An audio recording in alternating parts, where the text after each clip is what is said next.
Jeg vil gerne, hej og velkommen til min video. Jeg vil gerne forklare om beviset om sinusrelationer. Og altså beviset for sinusrelationer, det jeg gerne vil bevise, det er, at man godt kan regne arealet af en trekant på flere måder, kan man sige, både med vinkler og længder. Ja. Nå, lad os komme i gang. Formlen for sinusrelationer, den ser sådan her ud. Vinkel A. Jeg vil også forklare, at alt det her, det er en trekant, altså sådan her ud. Ja, der har vi vinkel A, vinkel B, vinkel C, længde A, længde B, længde C. Altså en vilkårlig trekant. Det er det, vi regner med.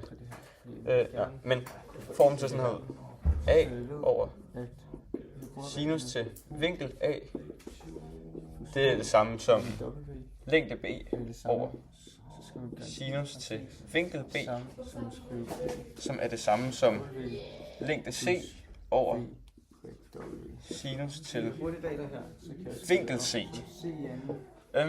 Allerførst så vil jeg starte med at vende dem alle sammen om. Og det kan jeg gøre, fordi vi gør det samme i hvert eneste. Ja. Så nu bliver det til sinus til vinkel A over længde A er det samme som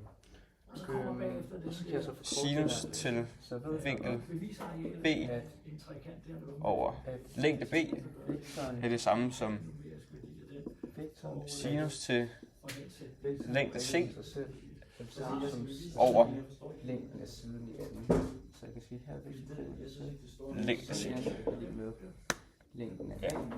Ja. Nu vil jeg anvende appelsinformlen, som man kan bruge til. Ja, det er også en anden måde at regne arealet ud på, kan man sige, i en trekant. Så de ser sådan her ud.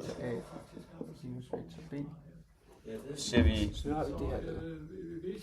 Så nu vil jeg gerne bruge vi bruger t som areal konstant. En halv a b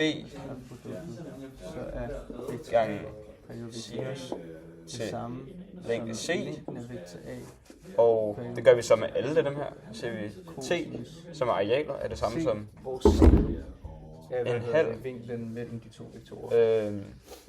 AC gange med det her sinus til som siden af, kan vi også omskrive det.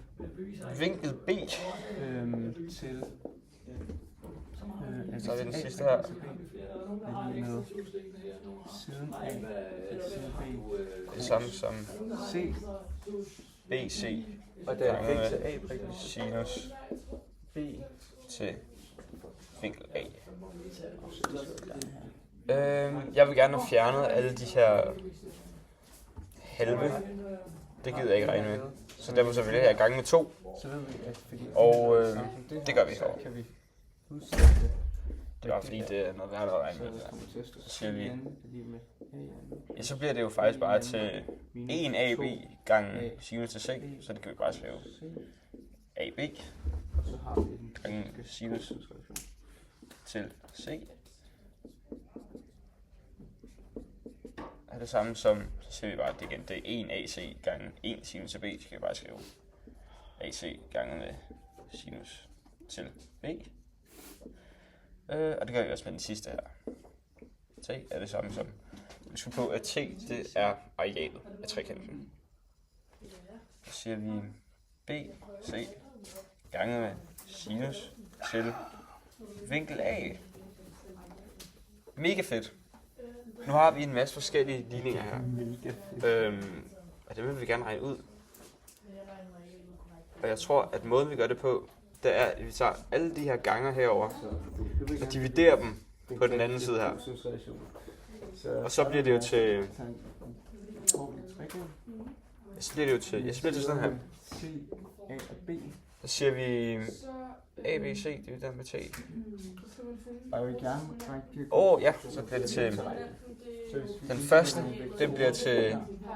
Og lige lave nogle regler, så hvis vi har så kan være vektor B for det samme som over vektor C A. Det er det faktisk ikke. Og vektor A Det bliver kan være det faktisk samme som vektor C. C er det samme som Derfor kan vi sige, at vektor sinus C til kan blive skrevet vinkel som C, det samme som er det samme som vektor AB.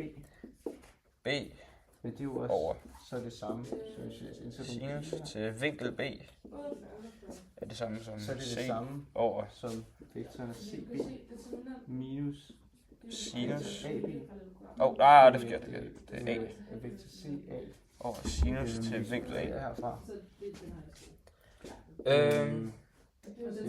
Det her, det er jo faktisk bare den samme som den, der er heroppe. Så jeg er jo egentlig færdig med mit bevis. Men jeg vælger lige at vende den om, så det ligner hinanden. Så nu ser vi bare, A er det samme som sinus. A er det samme som B over sinus til vinkel. B er det samme som C.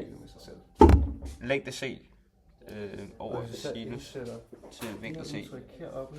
Så er det samme som Bum.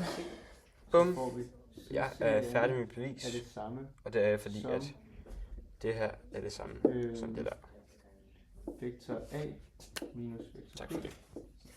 Andet er vektor A minus vektor B.